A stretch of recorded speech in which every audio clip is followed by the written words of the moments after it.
Well, who would have thought? Verstappen has returned to Drive to Survive after leaving the show because it portrayed him negatively. What made the two-time world champion make this move?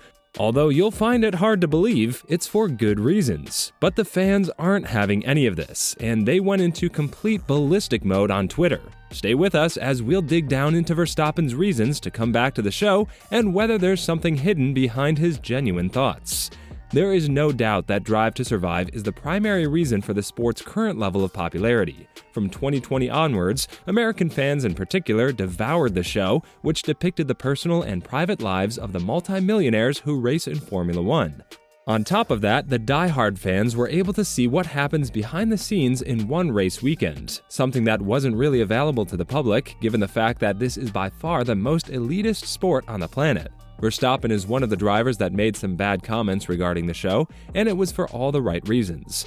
At the end of the day, it's still a show, and its goal is to sell as much as it can. If they portray everything the way it is, the suspense won't be there, and the interest will drop off massively. However, the editors of DTS went over the top on certain occasions, such as the relationship between Norris and Ricciardo, which we'll discuss later in this video. The two-time world champion wasn't happy with the way that the show portrayed him as a villain and not a genuinely good person, which is why he refused to participate in the show.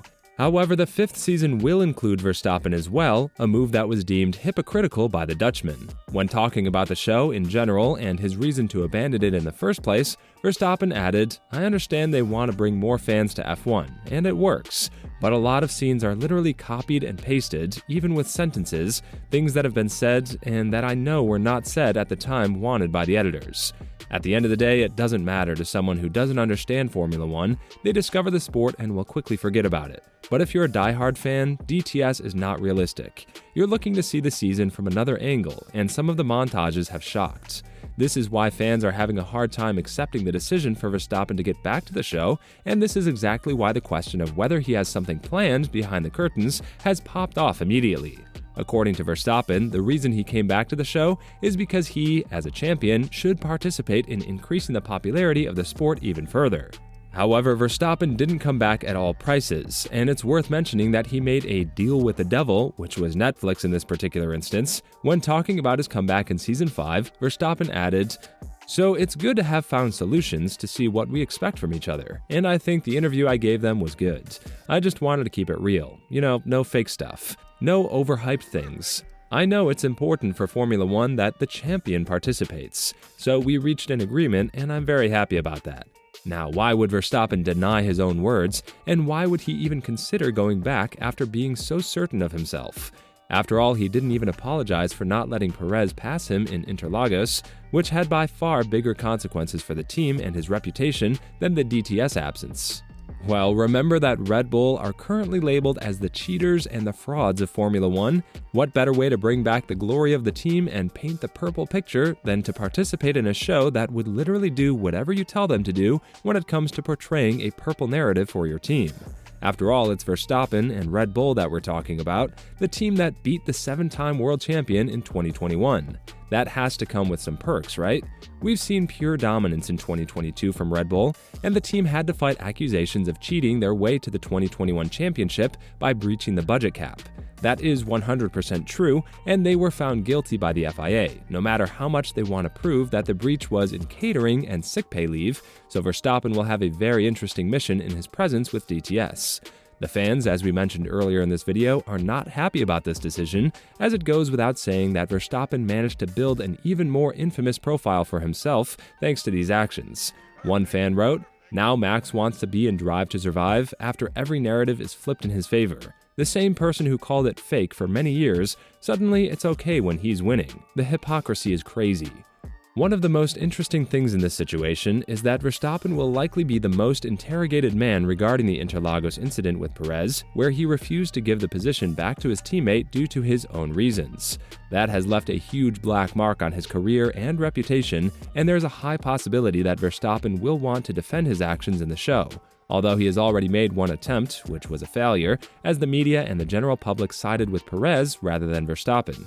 Still, it goes without saying that Verstappen likely has some hidden intentions behind his comeback, mostly because he's spoken multiple times about not being a public person and not wanting to give away too much of his personal life. Yet it's kind of a reality show, with Wolf blaming Netflix, saying they'll turn the sport into the next Kardashians, and further hurt them as much as they've helped them. Everyone understood that DTS is a platform that can portray things the way they want to, given the fact that most of the fans that are watching it have found out about the sport thanks to the show itself.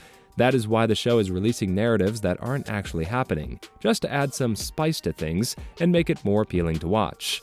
There are going to be some interesting situations that will have to be covered in this show that, for the first time, won't be exaggerated, such as the Piastri Alpine situation and the porpoising meeting in Canada.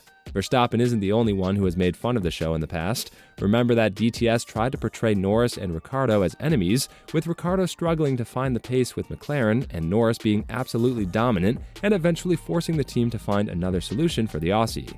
When talking about this particular situation, Norris said that the show can take some things to an extent, further adding, "There's a bit of me and Daniel going side by side, and I claim he pushes me off, which is from a completely different race.